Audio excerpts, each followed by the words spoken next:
Joining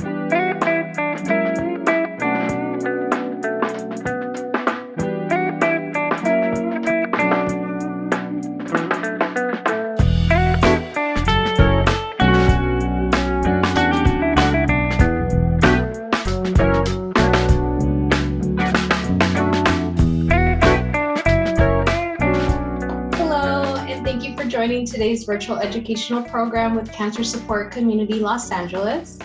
I am Edlyn Rodarte, and I am the Virtual Program Associate at CSCLA. I welcome you to this week's webinar titled Feel More Like You, Connecting with Your Walgreens Beauty Expert. This webinar will discuss a free service provided at more than 3,000 Walgreens stores nationwide called Feel More Like You, featuring pharmacists and beauty consultants specially trained to help you better manage internal and visible side effects from cancer treatments.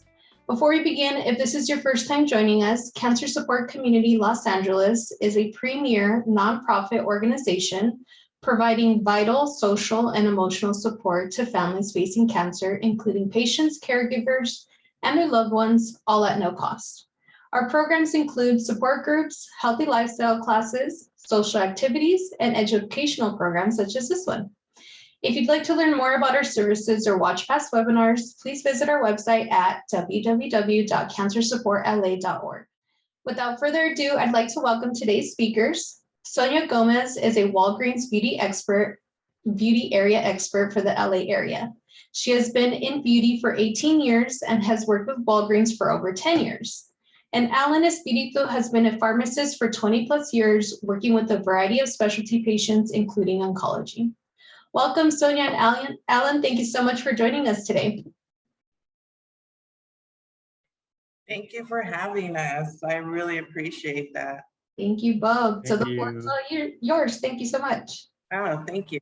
Okay, let me go ahead and share my screen.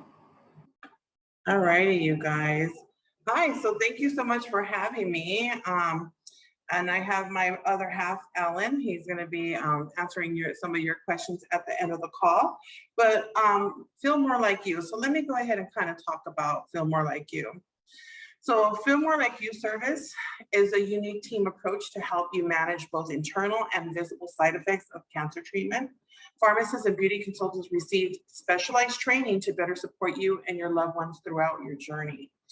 The service is free and there's absolutely no appointment needed. So as extensive as our experience is in pharmacy and beauty care was, we knew we had to find organizations to work with and to provide the training our team members would need to provide the right support and guidance for our customers.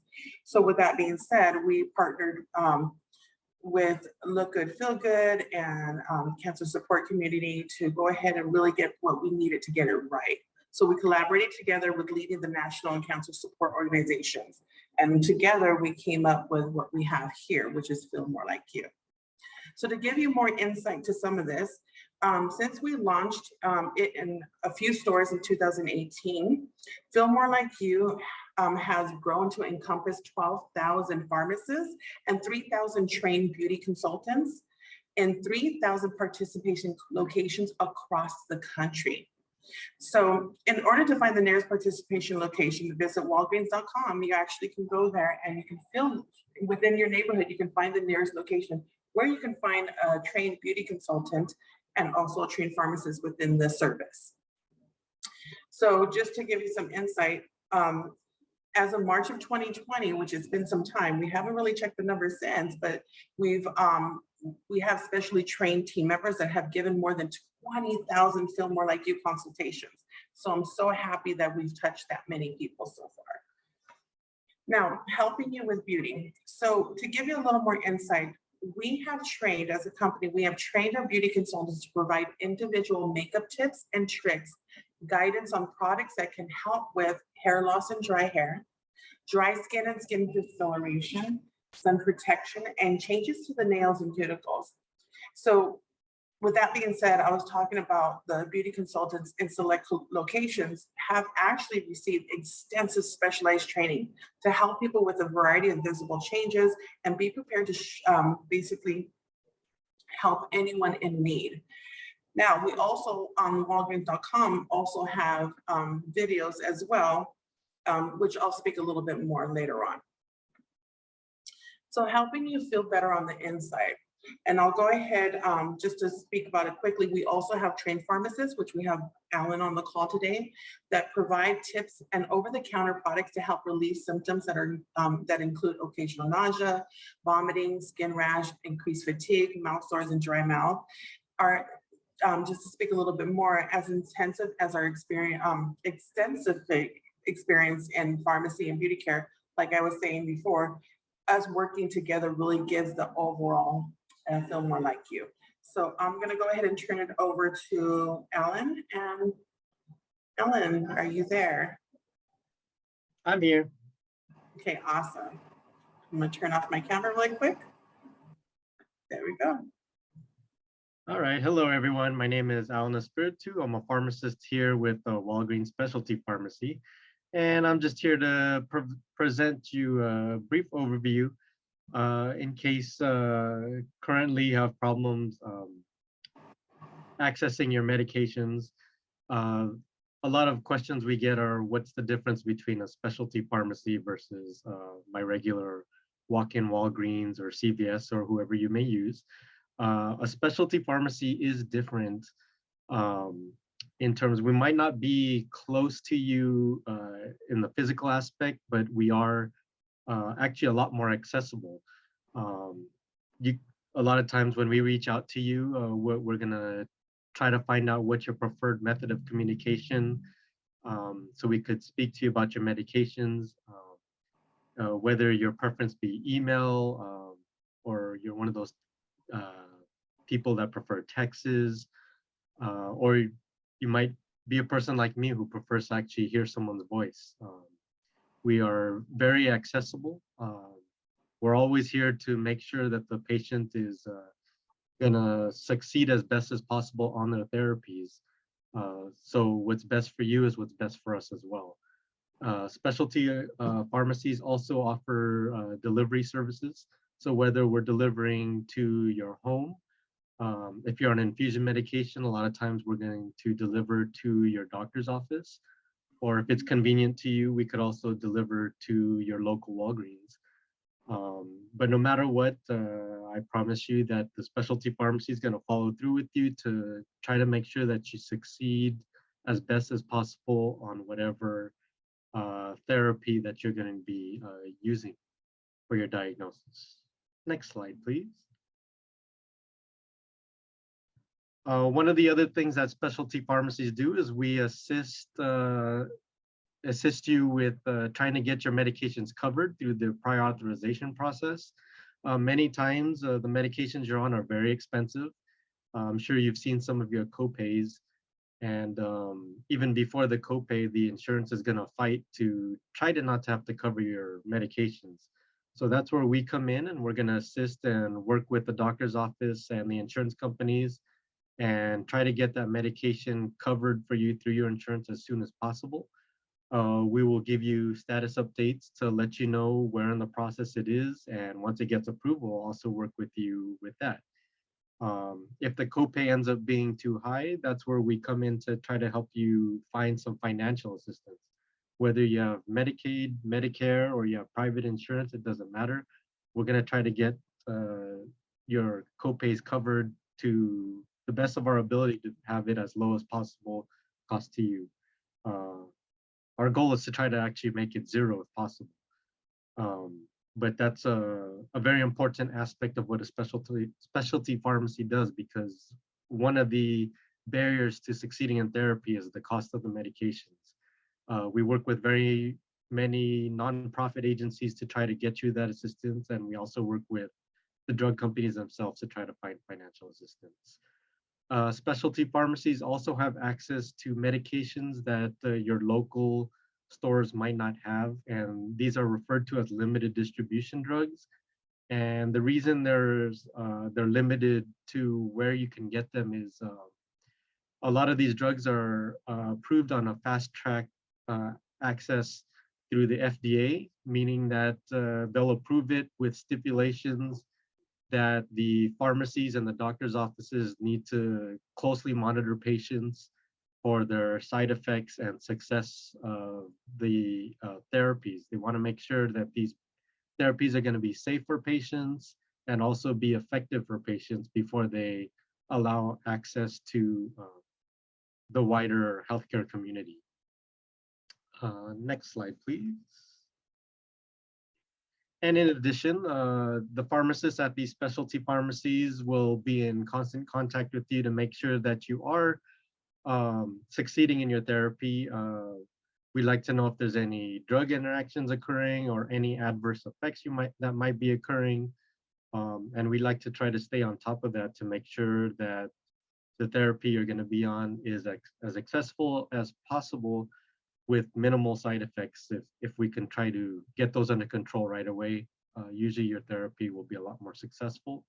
We're going to try to explain to you the therapies that you'll be starting to the best of our ability, and hopefully the education will provide you also a more successful route to your therapy as well. We want you to be as adherent as possible to your therapy, so we'll definitely be in communication quite often, hopefully to the point where you don't feel we're nagging you, but we could also adjust that if we feel like we're calling you too much. We'll tailor it to whatever's best for you and best to make sure that your therapy is accessible as possible as well. Next slide. And just in summary, the specialty pharmacy, we are here to try to make your therapies accessible as possible. We want to know as soon as possible when you start to experience side effects so we could try to get those under control. We can review when you start to experience a lot of the side effects that occur, especially when it comes to the alopecia or loss of hair, the thinning of the nails, any rashes that might develop. We'd like to refer you to the beauty consultants because they can really help you out in helping you to manage it so that your confidence stays as top as possible and your therapy stays on track. And with that, I'll hand it back to Sonia.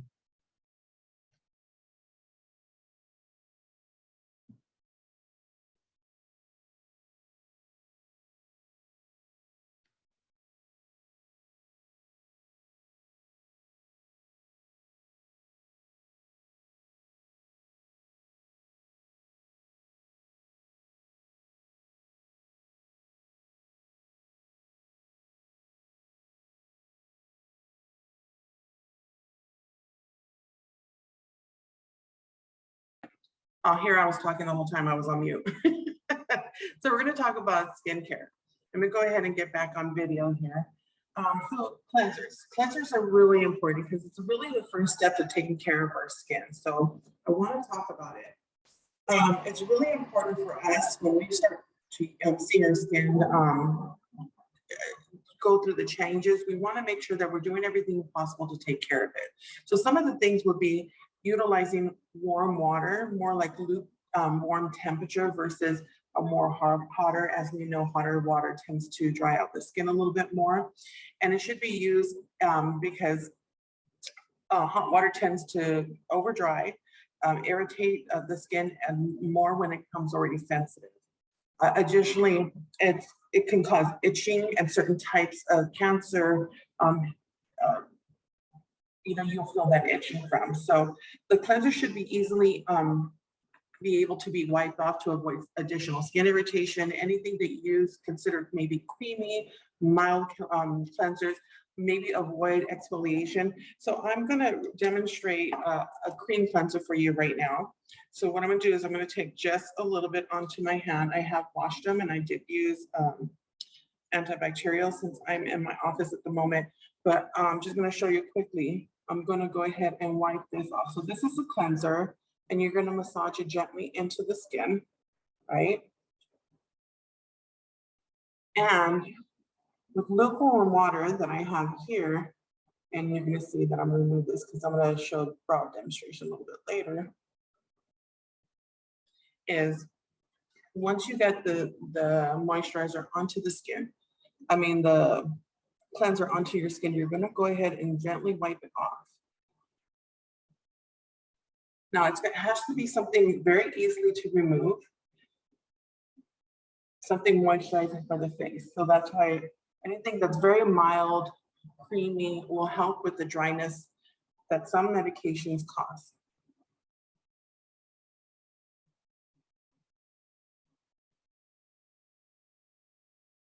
And there you go. I have a nice clean face. So again, it's really cleanser designed to really relax the pores, you know, remove the dirt and makeup, and make sure the skin treatments such as serum moisturizer after. Again, just use lukewarm water, and then hot water tends to dry and irritate the skin further. So with moisturizers and oils, moisturizer, always think of it as your friend, your best friend, right? It's your secret weapon to combat dryness and irritation before it even happens. And of course, when it happens, you know, you want to maintain that. So there's no set rule about how often to use it. This is a good time to really know that how to actually apply it. So any moisturizer with SPF to protect the skin would be great. Usually wait 3 to 5 minutes between products to allow time for it to absorb, dry into the skin, and usually pat products into the skin. So I'll give you an example. Since I just washed my face, go ahead and put a little bit of cream onto my hands. And what I'm going to do is I'm going to go ahead and just pat that in, a little bit of massage, and get that in there.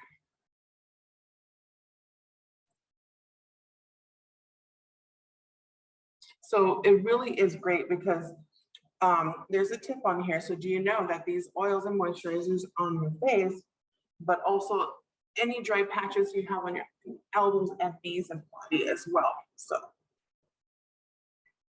now after that, we have, you know, I'm going to talk a little bit about dryness. So usually topical and internal hydration is really important. So we do tell the beauty consultants that topical hydration like creams and ointments are really a better choice. Internal hydration is really recommended 8 to 12 glasses a day to really keep that hydration going, because you know the skin needs that as well. We do recommend using alcohol-free products, because alcohol does contain things that will dry out even further, irritation and breakouts. Now, itchy skin. So is, you know, we want you to use moisturizers that include glycerin, hyaluronic acid, cocoa butter, and emollient cream with oatmeal would be great for that. Use a mild unscented detergent to wash clothes. That can be a few things there. Avoid cornstarch-based powders, which may clump in moist areas and cause irritation. Avoid scratching. Avoid scrubs or loofahs, as they may strip away the natural oils on the skin and may contain bacteria, which can lead to infection after repeated use. Now, if you find a rash or anything when you're coming in, we definitely you can speak into an in-store pharmacist for recommendations through that. So with eyes and skincare, it's so funny because when I looked at this, it says here to always use products specifically for the eye area. It's very important for that. A lot of products are used for the face, are a little thicker in consistency, and the eye area is very delicate. The skin in the eye area is very delicate. We always think about, you know, a 2-ply toilet paper. If you pull it apart, it's that thinner part of it, and that's how delicate the eye area is. We really want you to use to put it around the orbital area. So you always want to use your ring finger, right? And it's funny because in the picture, you can see she's using her finger here and not the right finger. So it's actually your ring finger. You want to go ahead and use it here. You want to pat that in.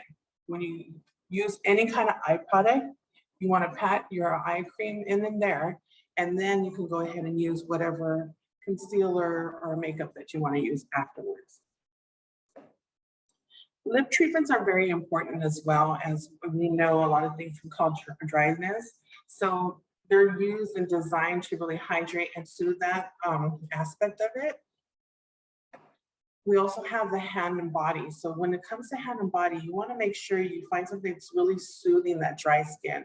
Use moisturizers as often as needed. There's, like I said, there's no rule to it. So you, it's every time you wash your hands, think about moisturizing to keep that skin hydrated and soft. For the body, again, like I talked earlier, don't take hot, long showers as much as we may love it. Hot showers, this can be drying Look for soaps that may be free of body cleaners, you know, sulfate-free things. Consider something more gentle, fragrance-free laundry products as well. So that's something that you can utilize to keep the hand and body hydrated and moisturized. Now, when it comes to sun care, I really strongly believe in sun care. Use sunscreen SPF 30 or higher. As for a daily wear and protective, so loose-fitting clothes when you're out in the sun, even on cloudy days, avoiding tanning booths. And you know, it's funny because the most hottest times during the day used to be 10, I believe it's between 10 a.m. and 3 p.m. So just really make sure that when you're going out in that time frame, especially now in California or wherever you are, it's really, really hot right now. So to give you a little more insight, when you use, there's two different types of sunscreens. So we have something called chemical sunscreens, which really go on first, and they need time to dry and set. So it takes anywhere from 10 to 15 minutes before you can actually walk out for that protection. Now, mineral sunscreens usually lay on the surface of the skin and should be layered up on top of the makeup. So if you were to do your makeup, if you use a mineral sunscreen, it has to go on top of the makeup in order to protect. But when you use a mineral sunscreen, automatically, once you have it on, it's instant protection. You can walk out. So when people ask what's the difference between the two, when you go shopping for any kind of SPF, just to give some insight, the mineral ones will state it on there. It'll say mineral, and that will be one that's instantaneously, once you put it on, you can walk outside.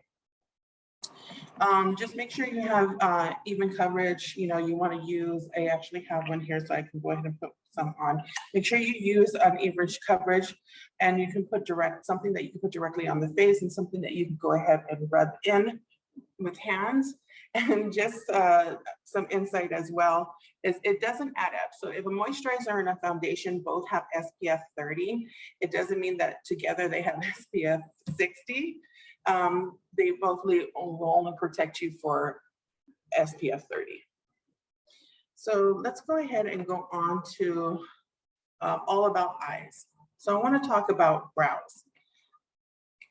As you saw, I kind of removed it with the cleanser. Brows, I wanted to talk about what about techniques that help create the brow. So, you know, during the process of the journey, you may lose all or some of your eyebrows during treatment. Eyebrows help frame the face and expression.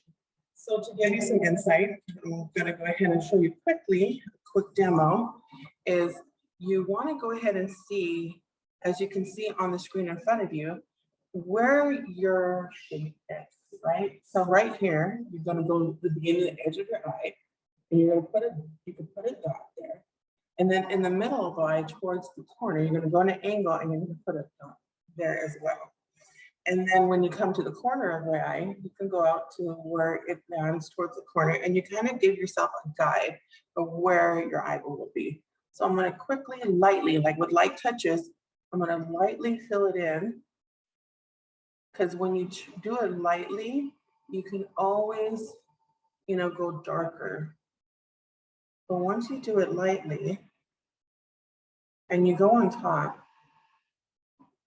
and follow that shape through, you can get this spoolie or any spoolie and just gently brush it through to give yourself little feather strokes. As you can see it's a little bit more than I have on the other side instantaneously. So I'm gonna finish up really quickly on the other side so I can have twins instead of cousins here. And don't mind me, I tend to open my mouth when I do this. So, oh, almost dropped that. Okay, get this spoolie, brush it out a little bit so it's and look a little more even here. All right, so that is a really quick way of being able to start from the inner edge of your brow, your eyes, and then move yourself over to get you your shape. Now, with lashes, mascara is really, I think, a great way to restore the lush look of thinning lashes. You want to make sure, and it's a really quick tip, is that you want to remove all mascara completely every single night with a gentle eye makeup remover, as it can really help, to avoid any you just give your lashes some time to breathe from the mascara. Also avoid introducing bacteria into the mascara tube. So when you do open a tube, you want to make sure you just twist it inside when you're going to use it instead of pumping the mascara. It's something I think we've all done. I've done it myself, pumping the mascara. But what it does, it leads into air getting into it and introducing bacteria. Another tip is purchase a new tube of mascara when your treatment begins, and every 2 months after, 2 to 3 months afterwards, so that way that you don't introduce any additional bacteria into it. The false eyelashes and lash nourishing products are not recommended during treatment as they can cause eye irritation. But just to remember to always, keep up of replacing, so that way it avoids any additional bacteria.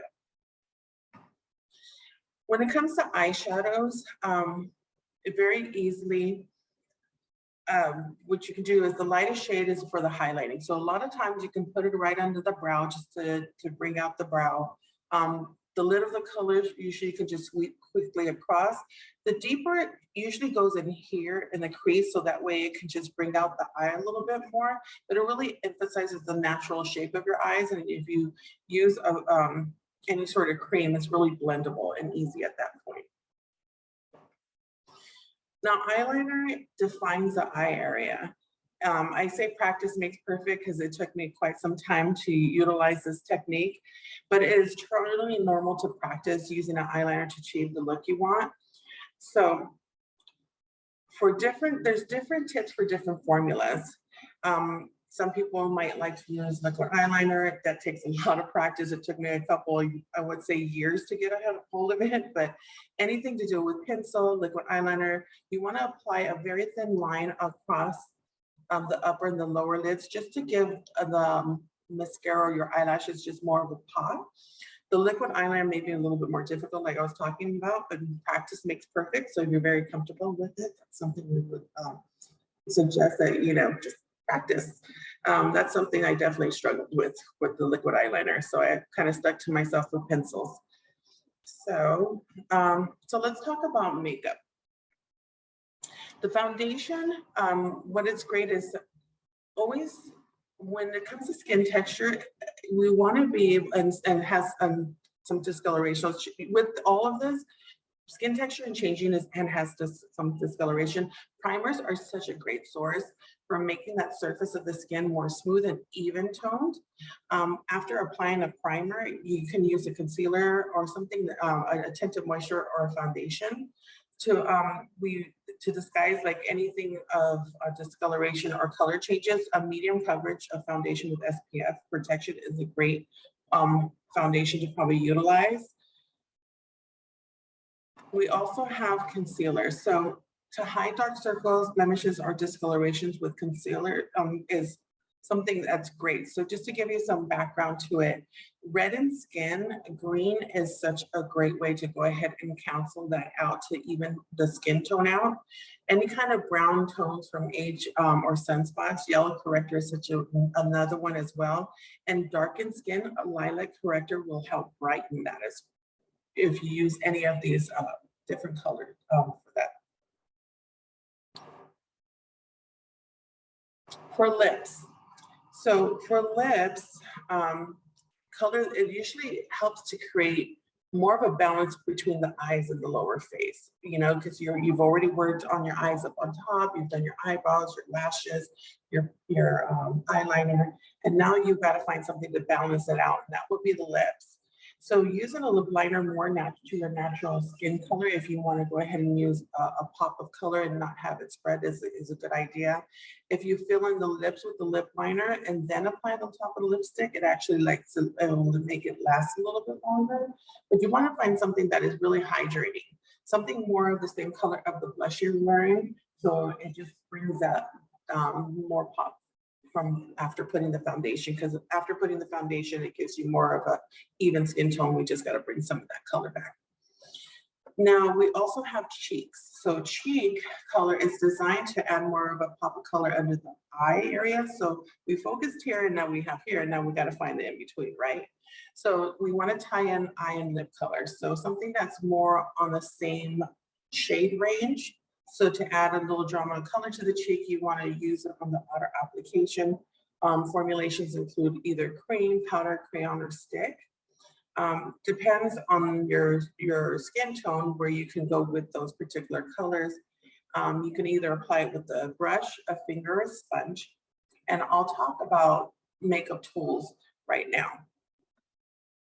So with the type of brush shape you get determines on what tools you may need. So, and we're going to talk about how you actually clean them here. So consider using brushes or disposable applicators. So when you have wet products, you want to make sure that when you're using something like a foundation, you want to lay it barely put on the tip of the brush. This way you don't use too much of the product and then it won't seep down because it tends to have a glue that holds the bristles in place. If it seeps down, it's going to get really hard to get that stuff out of there. But you want to make sure that you hold the brush, and I'll give you an example. Let's just say this is the bristles here and we have the end here. If you hold it here, it gives a very light pressure. It's going to give it a very nice overall even skin tone when you utilize the foundation. When you put something closer in the brush, it's going to put more pressure. But because, you know, any sensitivity, you want to use it further away when you're holding your brush, so that way you can go ahead and put your foundation on without any additional sensitivity or irritation to the skin. Now, it says don't dab on the skin, use patty sweeping motions. So you want to go ahead and just really softly, gently use the brush around. And then when cleaning the brush, you want to use a cleanser between each of the use. And it's very important because they'll maintain it very clean and keep the bacteria out of your brushes. And you also want to make sure that when you're drying your brushes, you kind of want to lay them in a angle because anything wet will loosen up the glue around the brushes, and you want to lay them facing forward so that way they dry a little bit kind of upside down, but in the angle, so that way all the water comes out and you have your brushes a lot longer. So we just talked about skincare. So I'm not going to go too much into this one because we already did speak about this. We're going to go moving on into talking about hairs, nails, and more. So chemotherapy can sometimes cause changes in nails and nail beds. So for instance, nails are more brittle, break more easily, have grooves, change color, or more sensitive, and grow at a faster or slower rate. Nail beds may also lift up, keep nails, so we suggest to keep nails short if any of these changes happen. So with that being said, general nail tips that we would suggest is avoid manicures, pedicures, particularly while undergoing chemotherapy. Equipment used in beauty salons may lead to infection. Keep the nails trimmed. Cuticle creams are like the best to prevent dryness, splitting, and hangnails.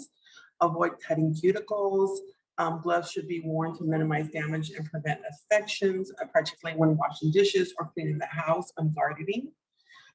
Use hand or foot creams to moisturize regularly. And remember, moisturizer is your friend. You can use as much as you want. Avoid fake nails, nail wraps, or gel polishes, as they can increase infection by trapping bacteria and air that doesn't get into your nails. So, nails and color changes. So if the nails have not split, disguise color changes with nail polish, but do not use false nails. Use a water-based nail polish instead of a conventional nail polish to avoid possible toxicity. Use a polish remover that does not contain acetone. As we know, when we're talking about anything that can dry the skin, ethanol, acetone, or any harsh solvents, you want to make sure you keep the moisture as much as possible. Nail pain or infection should be referred to the pharmacist for consultation. So if you come in and that's what you're having and you want to speak to a pharmacist, they're right on hand for that as well. So hair. There's a couple of tips that I want to give around hair. Is you want to avoid using heat styling tools such as hair curlers, flat irons, curling irons. We know that during the process, our hair tends to get drier, so you don't want to use anything that will pull moisture from that hair. So brush or comb hair gently with a soft bristle brush. A wide tooth comb is actually would be best. Consider a gentle hairspray. Do not use hair dye, bleach, or perm hair during treatment. Try to get a wig before hair falls out to match the current color, texture, and style of your hair. Do not expose the scalp to the sun. Apply sunscreen SPF every day, even when the scalp is covered. Use shampoos, conditioners that have sunscreen to prevent sun damage to the scalp. And there's a couple out there that's really, really neat. Scarves, turbans, hats, and wigs are stylish options to cover the head, and they keep the head warm during the winter, protect it from the sun and the damage in summer, and in cancer falling hair. So with hygiene, and this is hygiene to take home. So washing hands thoroughly before applying cosmetics, that's a big one.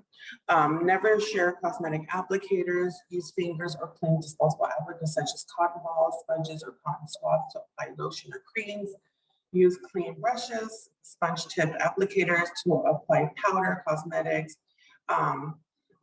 Close makeup containers tightly after each use. Replace makeup as recommended by the manufacturer, especially the eye area. So a lot of times, I wonder if I have anything here for you to see. So I actually will show you really quickly.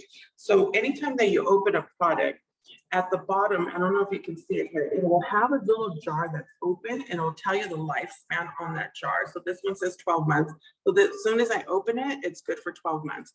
So anything that you have as cosmetics, if you take a chance and look through your drawers today, you can see when's the last time I actually replaced it, or, you know, I just recently opened it, how much time do I have left? You always want to do a first pass test when it comes to new cosmetics, because you never know what your reaction will be. So you want to, before you put it directly onto your face, you might want to test it on your jawline. You can test it on your arm area, but just making something that you want to test first. Don't pump mascara. We talked about it a little bit earlier, because we don't want to trap bacteria into it. And be sure to check with your pharmacist and your doctor any potential adverse reactions to any kind of cosmetic or drug products, or even over the counter. So with that being said, do you guys have any questions at the moment?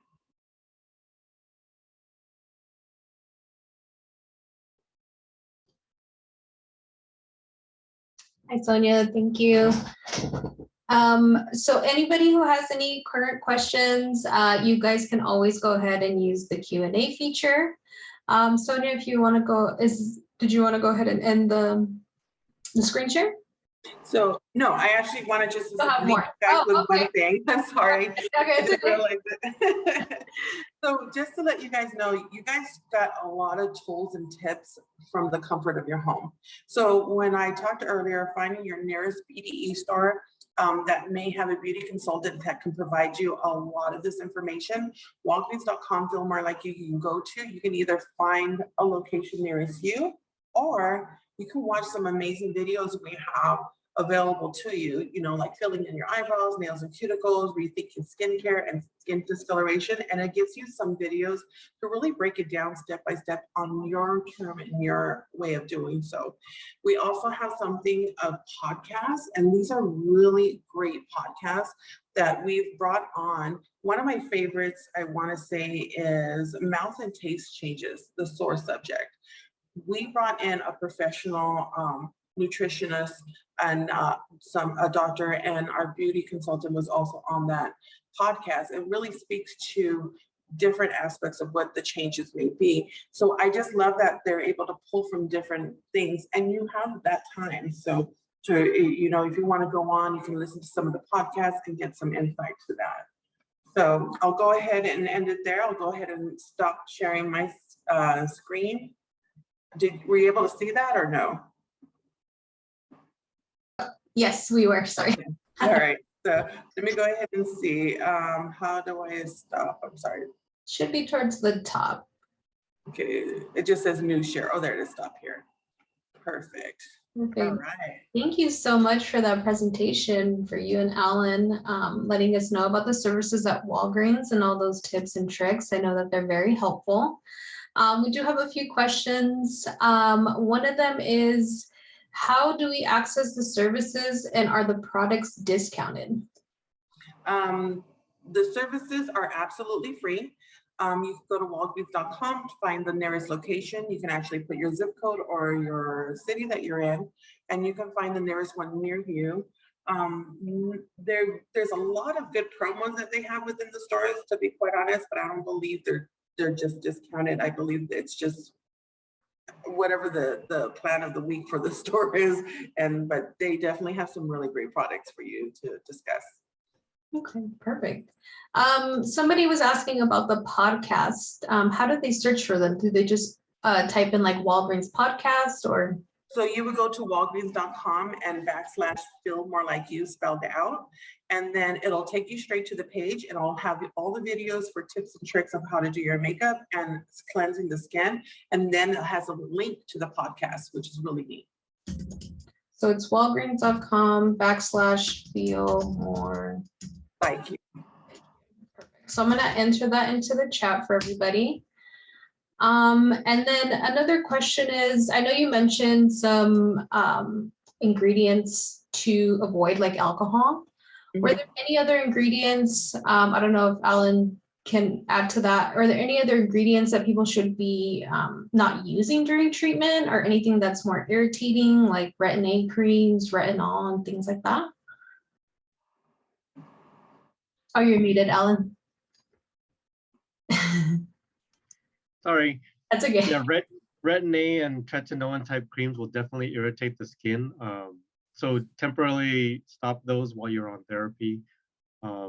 Once you finish your cycles and you've given it a few weeks, maybe even months, then you could resume using those, but temporarily stop that, because we don't want you to fail the therapy because of a skin rash development. Okay, got you. For those people that do develop like skin rashes and look like acne, is there anything that they can use to minimize those, or?